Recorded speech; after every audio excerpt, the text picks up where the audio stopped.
కేసీఆర్ 1,00,000 కోట్ల అవినీతి సొమ్ము కూడగట్టుకున్నారని ఆరోపించారు మంత్రి కోమటిరెడ్డి. గతంలో కేసీఆర్ కు తప్పితే ఏ మంత్రికి అధికారం లేదన్న ఆయన సీఎం రేవంత్ నాయకత్వంతో మేమంతా టీంగా పనిచేస్తున్నామని చెప్పారు.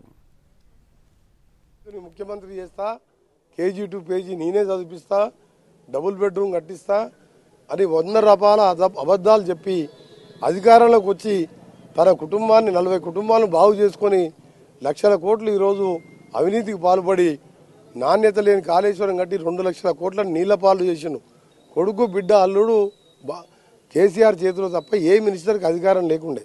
కానీ ఇవాళ మా ముఖ్యమంత్రి గారి నాయకత్వంలో అందరం టీం మెంబర్స్, మినిస్టర్స్ కానీ ఎమ్మెల్యేలను కానీ ఒక టీమ్గా పనిచేసి స్వచ్ఛమైన పరిపాలన అందిస్తామని ముఖ్యంగా 2 విషయాలు ఈరోజు చెప్పదలుచుకున్నా.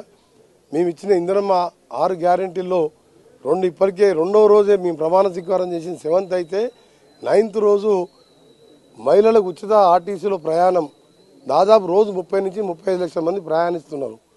రోజు 10 కోట్లు మా మీద భారం పడుతుంది. భారం కాదు, అది మా